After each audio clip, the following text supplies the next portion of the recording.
तो भाई लोग कैसे हो। आज मैं आप लोग के लिए लेके आया हूँ पुतले का चमत्कार। चलिए कहानी स्टार्ट करते हैं। किसी समय चक्रद्वीप नामक देश में कर्माधारी नाम का एक बहुत बड़ा धनी रहा करता था। लक्ष्मी देवी की उस पर अत्यधिक कृपा दृष्टि थी, अतः उसके पास धन दौलत की कोई कमी नहीं थी। लेकिन जितना वह धनी और सुखी था, हृदय से उतना ही कठोर, निर्दयी और दूसरों को दुख पहुंचाने वाला था। अपने स्वार्थ की पूर्ति के लिए वह कुछ भी कर गुजरता था। क्योंकि कर्माधारी बहुत बड़ा धनवान था, इसलिए उसके पास नौकर चाकर और दास दासियों की भी कोई कमी नहीं थी। उन्हीं नौकरों चाकरों में उसके यहाँ दुखीराम नाम का एक नौकर भी था, जो बहुत ही स्वामी भक्त और वफादार था। दिन रात अपने मालिक की सेवा में लगा रहता था। उसे ना खाने की चिंता होती थी और ना सोने की। दुखीराम के बाल बच्चे पास ही के गांव में रहते थे। दरअसल दुखीराम बचपन से ही कर्माधारी के यहाँ नौकरी कर रहा था। उसके माँ बाप बचपन से उसे अकेला छोड़कर स्वर्ग सिधार गए थे, इसलिए सेठ ने ही उसे पाल पोस कर बड़ा किया था और तथा उसे अपने यहाँ नौकरी देकर उसका विवाह आदि किया था।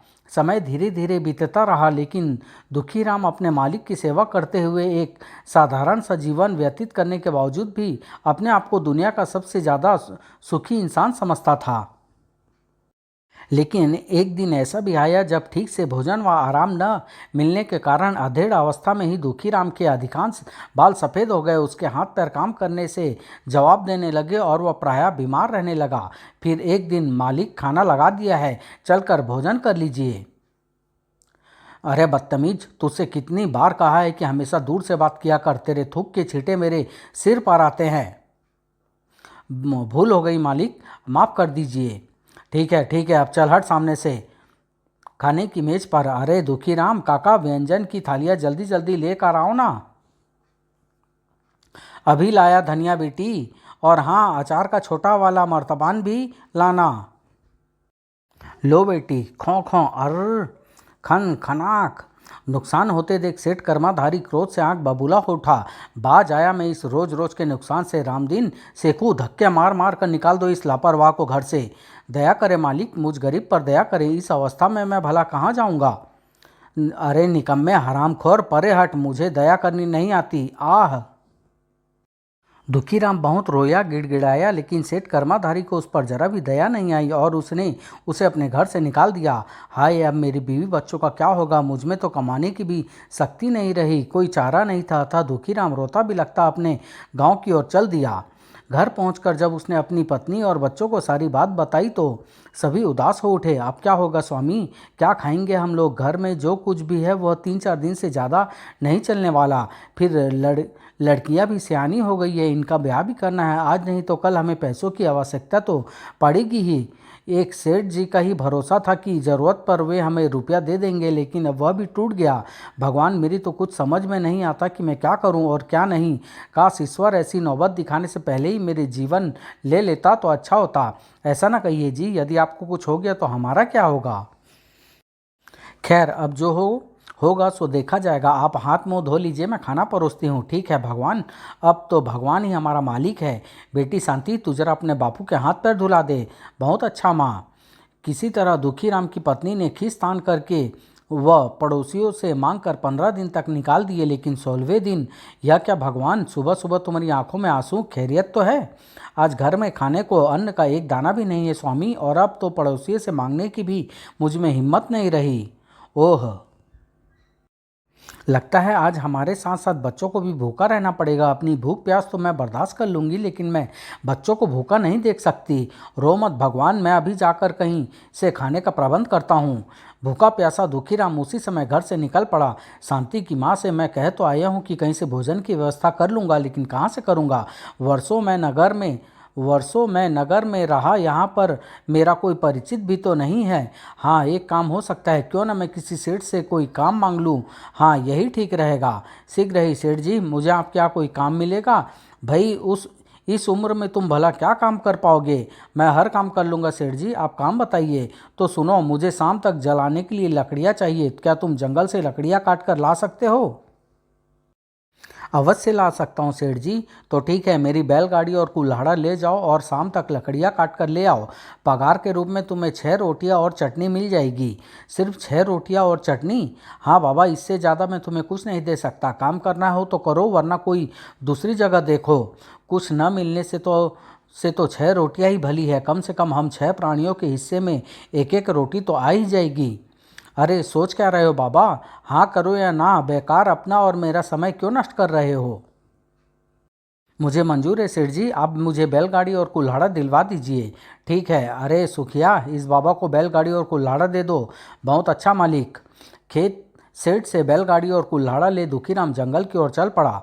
काम तो मिल गया, लेकिन बीवी बच्चों को शाम तक भूखा रहना पड़ेगा। आह, कैसी मजबूरी है यह! पता नहीं ईश्वर इस उम्र में मुझे और क्या क्या रंग दिखाना चाहता है। जंगल पहुंचकर बूढ़ा दुखीराम जैसे तैसे सूखी लकड़ियां काटने लगा। दुखीराम संध्या ढलने तक लकड़ियां काटता रहा, फिर लकड़ियां को बैलगाड़ी पर लाद कर वापस सेठ के घर की ओर चल पड़ा। उफ, पूरा जिस्म पके फोड़ी की तरह दुख रहा है। पता नहीं कल मैं काम कर पाऊंगा भी या नहीं। सेठ के घर पहुंचकर, लीजिए सेठ जी, मैं लकड़ियां ले आया। ठीक है, ठीक है। सुखिया, लकड़ियां बैलगाड़ी से उतरवा कर आंगन में रखवा दो और इस बूढ़े को सेठानी से कहकर 6 रोटियां और थोड़ी सी चटनी दिलवा दो। जी मालिक। लकड़ियां आंगन में उतार कर नौकर सुखिया ने दुखीराम को सेठानी से 6 रोटियां और चटनी दिलवा दी। ईश्वर आपका भला करे सेठानी जी। जब दुखीराम अपने घर पहुंचा, ए जी, यह आप सारा दिन कहाँ गायब रहे? देखिए बच्चे भूख से बिलख रहे हैं। अरे भगवान, उन्हीं के खाने का तो प्रबंध करने गया था। लो, इस पोटली में 6 रोटियां और चटनी है, एक एक रोटी सब में बांट दो। आज मैं सिर्फ इतना ही जुगाड़ कर पाया हूँ। हाय राम, सिर्फ 6 रोटियां?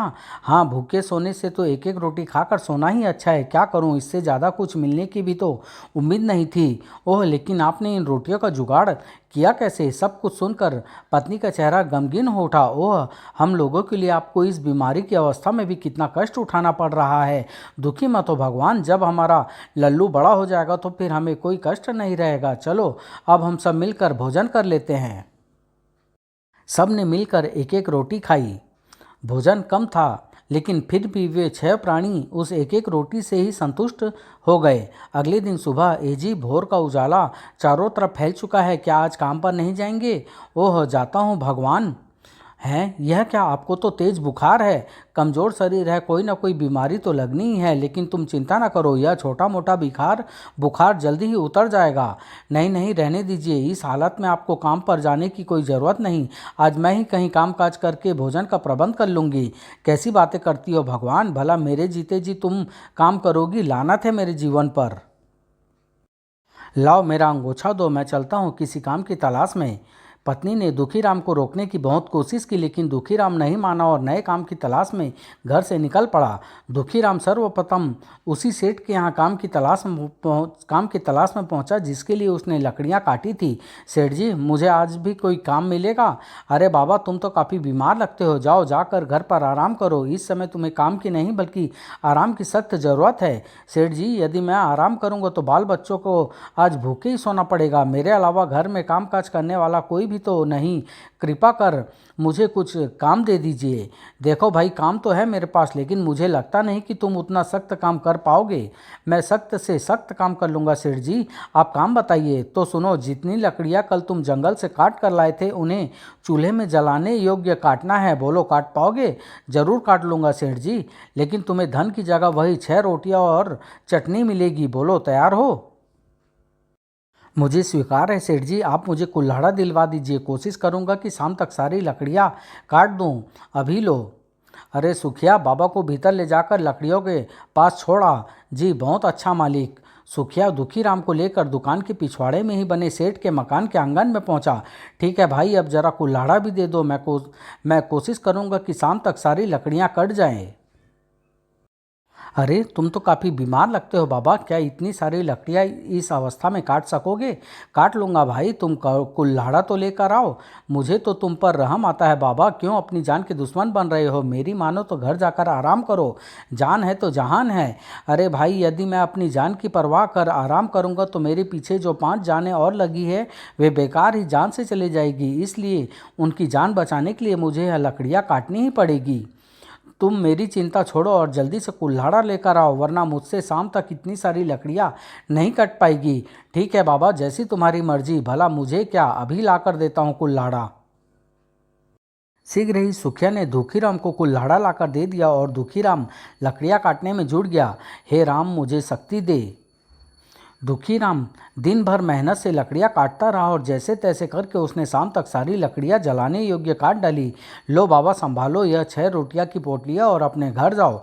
धन्यवाद भाई, ईश्वर की सौगंध, मैंने आज तक इस जैसा जीवट वाला व्यक्ति नहीं देखा।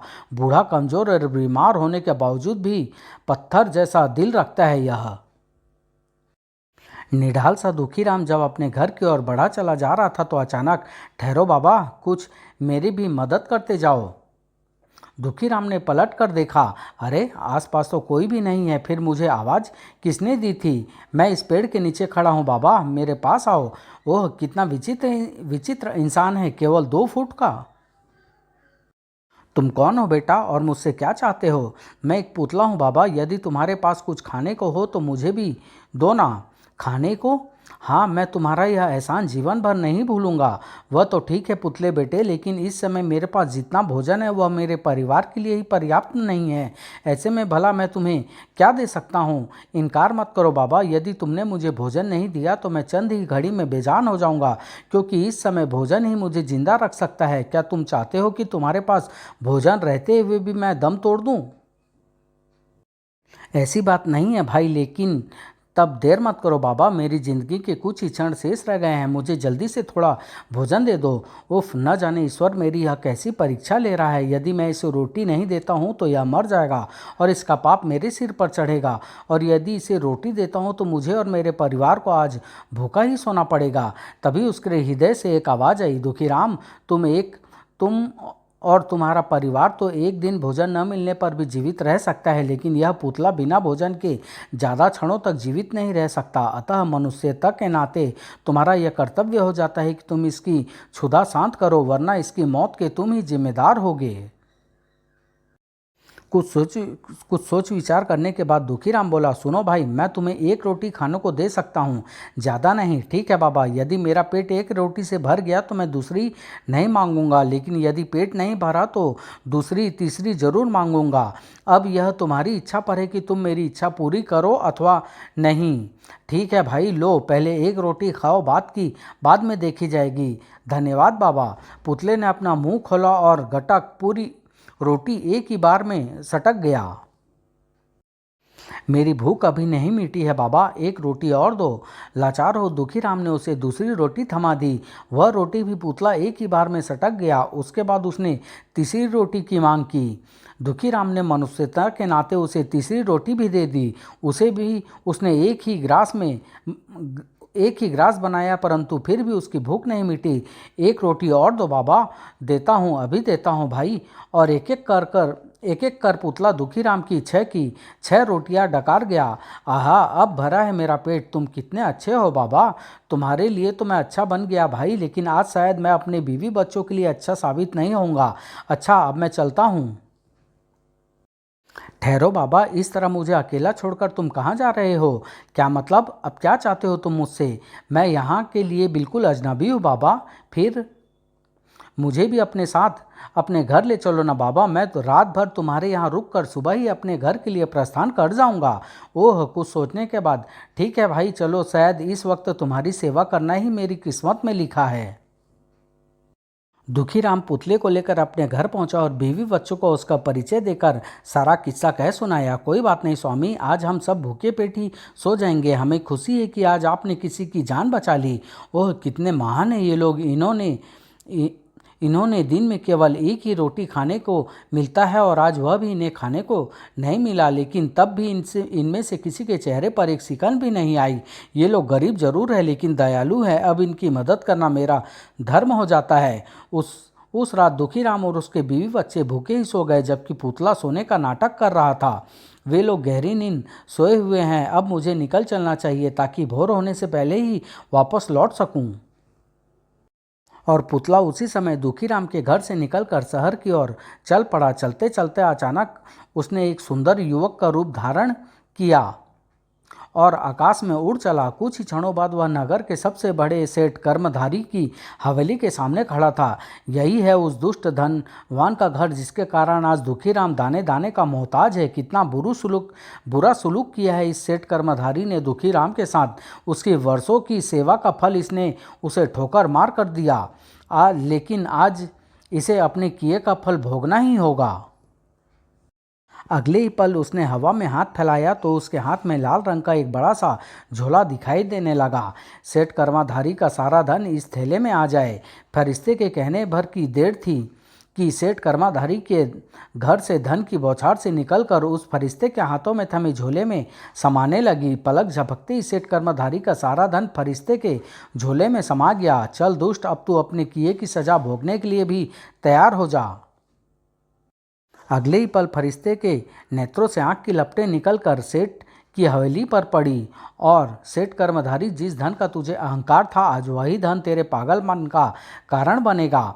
उस समय सेठ कर्मधारी गहरी नींद सोया हुआ था कि अचानक तेज शोर सुनकर उसकी नींद टूट गई।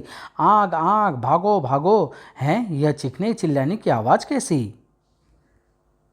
वह जल्दी से अपने कमरे से बाहर निकला। अरे शैतान की औलादो, यह तुम लोगों ने कैसी भगदड़ मचा रखी है? मालिक, आग, भागो भागो भागो! क्या बकते हो सुअर की औलादो? मेरे घर में आग कैसे लग गई? लेकिन किसी ने कोई उत्तर नहीं दिया और हवेली से बाहर की ओर भागते चले गए। अरे रुको मर्दूदो, मेरी बात का जवाब तो देते जाओ। तभी उसकी दृष्टि सामने से विकराल मुंह फाड़े आती आग पर पड़ी। ओह नहीं, बचाओ! सेठ कर्मधारी स्वयं तो बच गया लेकिन उसकी आलीशान हवेली चंद ही घंटों में आग की लपटों में घिर गई। नहीं नहीं, मैं कंगाल नहीं हो सकता। लक्ष्मी जी इस तरह मेरा साथ छोड़कर नहीं जा सकती। और सेठ कर्मधारी वह सदमा बर्दाश्त नहीं कर पाया और पागल हो गया। मैं सेठ कर्मधारी हूँ, लक्ष्मी मेरी गुलाम है। मैं कंगाल और बर्बाद नहीं हुआ हूँ। मैं अब भी इस नगर का सेठ हूँ। अरे कमीने नौकर चाकरों, कहाँ मर गए तुम सब? जल्दी से मेरी सेवा में पेश हो। इधर फरिश्ता झोला लेकर दुखीराम के घर पहुंचा। इस थैले को यहीं रख देना चाहिए ताकि इनकी नज़र आसानी से इस पर पड़ सके। उसके बाद उसने पुनः पुतले का रूप धारण किया और अपने स्थान पर जा लेटा। अगले दिन सुबह, अच्छा बाबा, अब मुझे इजाज़त दीजिए। आपने मुझे रात भर ठहरने की जगह दी और भोजन कराया। आपका यह उपकार मैं कभी नहीं भूलूंगा। मैं तो आपके लिए कुछ नहीं कर सका, लेकिन ईश्वर से ज़रूर प्रार्थना करूंगा कि वह आप जैसे नेक इंसानों की झोली जल्दी ही खुशियाँ से भर दे। लेकिन भाई, हमें तो इस बात का जीवन भर खेद रहेगा कि हम तुम्हें जलपान आदि कराकर भी विदा न कर सके। उसकी अब कोई ज़रूरत भी नहीं है बाबा। अब मैं कई माह तक बिना भोजन के जीवित रह सकता हूँ। अच्छा, अब मैं चलता हूँ। और उनसे विदा लेकर पुतला अपनी राह हो लिया। कितना विचित्र प्राणी है! मुझे तो विश्वास नहीं होता कि वह हमारे ही लोक का वासी होगा।